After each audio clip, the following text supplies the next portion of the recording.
ನಮಸ್ಕಾರ ವೀಕ್ಷಕರೇ, ಫ್ರೀಡಂ ನ್ಯೂಸ್ಗೆ ಸ್ವಾಗತ. ನಾನು ನಿಮ್ಮ ಸ್ವಾತಿ ಎಣ್ಣಿ. ಕಲಬುರಗಿಯ ಹಾಸ್ಟೆಲ್ನಲ್ಲಿ ಕಲುಷಿತ ಆಹಾರ ಸೇವನೆ ಶಂಕೆ 15ಕ್ಕೂ ಹೆಚ್ಚು ವಿದ್ಯಾರ್ಥಿಗಳು ಆಸ್ಪತ್ರೆಗೆ ದಾಖಲು.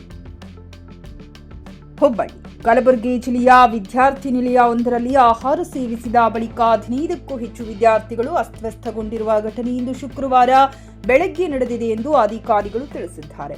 ದಂಡೋತಿ ಗ್ರಾಮದ ವಿದ್ಯಾರ್ಥಿ ನಿಲಯದಲ್ಲಿ ಈ ಘಟನೆ ಸಂಭವಿಸಿದ್ದು, ಊಟ ಮಾಡಿದ ಕೆಲವೇ ಸಮಯದಲ್ಲಿ ಹಲವು ವಿದ್ಯಾರ್ಥಿಗಳು ವಾಂತಿ ಹಾಗೂ ಹೊಟ್ಟೆ ನೋವು ಕಾಣಿಸಿಕೊಂಡಿದೆ ಎಂದು ಆರೋಪಿಸಿದ್ದಾರೆ. ಅಸ್ತವ್ಯಸ್ತಗೊಂಡ ವಿದ್ಯಾರ್ಥಿಗಳನ್ನ ತಕ್ಷಣ ಸಮೀಪದ ಆಸ್ಪತ್ರೆಗೆ ದಾಖಲಿಸಲಾಗಿದ್ದು ಚಿಕಿತ್ಸೆ ನೀಡಲಾಗುತ್ತಿದೆ.